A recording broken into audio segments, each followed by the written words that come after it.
What's up, y'all? It's your boy T Thizzle, just saying hi to the Sizzles, as yes, he's getting ready to drop another episode of Storytime straight into the skillets. Let it sizzle for the sizzles, one time for the the seasoned subscribers. And about a month ago, I visited Atlanta, Georgia. I took Latin in high school, and I liked it so much I got involved in a Latin club, and I was able to get a scholarship to go to the National Latin Convention in Atlanta, Georgia. But that's not the story I'm gonna give you all. I'm gonna give you all a story from when I hung out with my aunt who lives in Atlanta a week after convention ended. So, in Atlanta, it was pretty cool during that time. It wasn't too hot or anything like that. My aunt, she worked a lot with real estate back in the day, so she has a nice little house. Until my family came and met me there, it was just me and her just chilling and everything like that.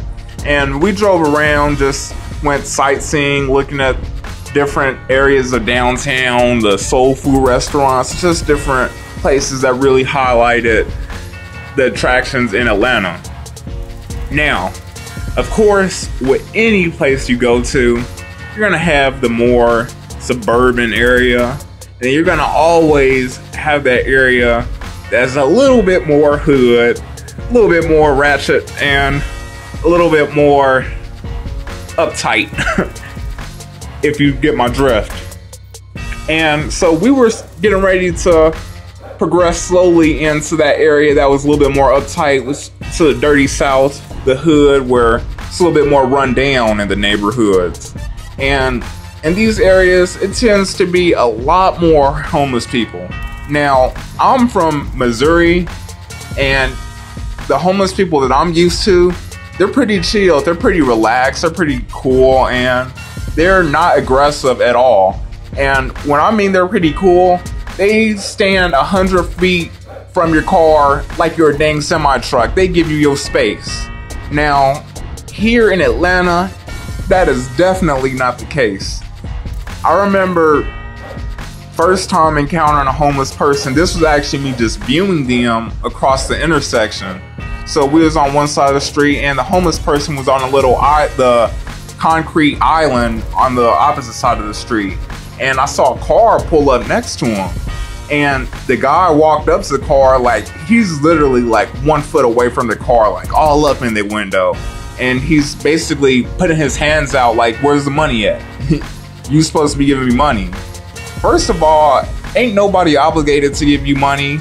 Everybody has to work for where they got up to, and for you just to be able to stand there and ask for it, I don't know why you would feel like somebody is obligated to give you money. Now, if somebody's nice enough to go ahead and drop a quarter or two, even $1 or something like that, and see a nice little tin can, that's a different story. But ain't nobody obligated to give you money just because you're a homeless person.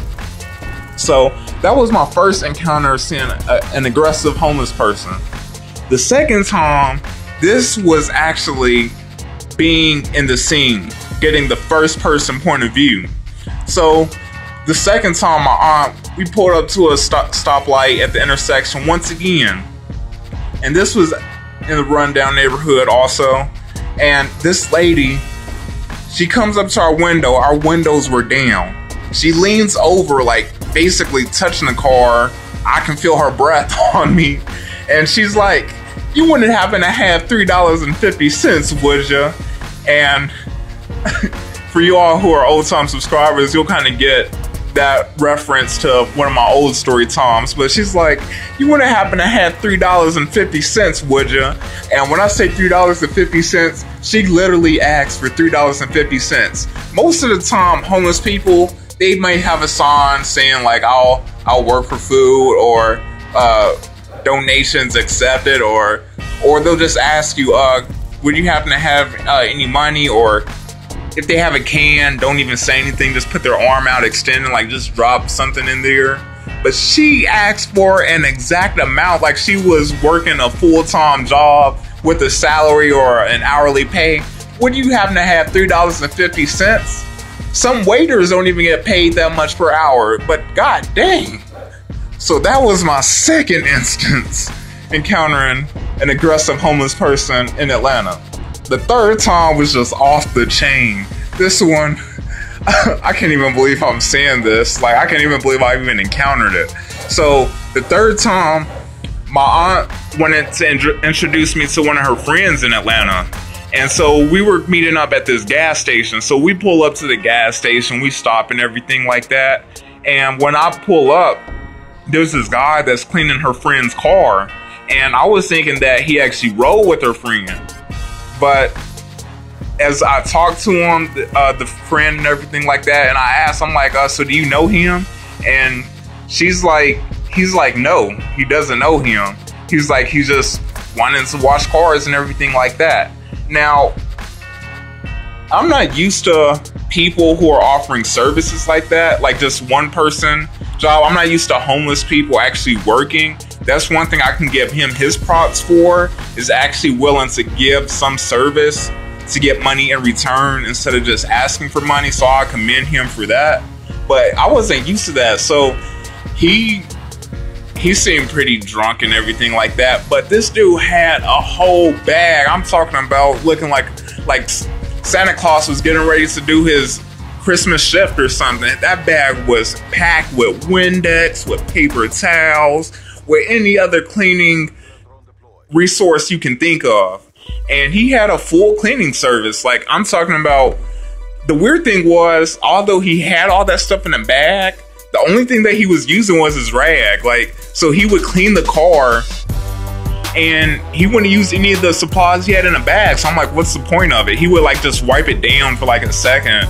So that's what made me think that he was drunk. So after he washes my aunt's car, he heads over to our car. And my aunt didn't even ask for any service. He just starts doing it, and he asks for money in return. His friend, excuse me. He had money. He had a Mercedes-Benz. So actually, when he met me, he asked me how I was doing in school and everything like that. And he just gave me like $50 right there, no law. And I'm like, dang, do I accept this? I'm not used to accepting money from people like this, especially with $50. Like, I don't even get sometimes $20 from my family. So my mom was like, you can accept it. So I needed the money, I kept it.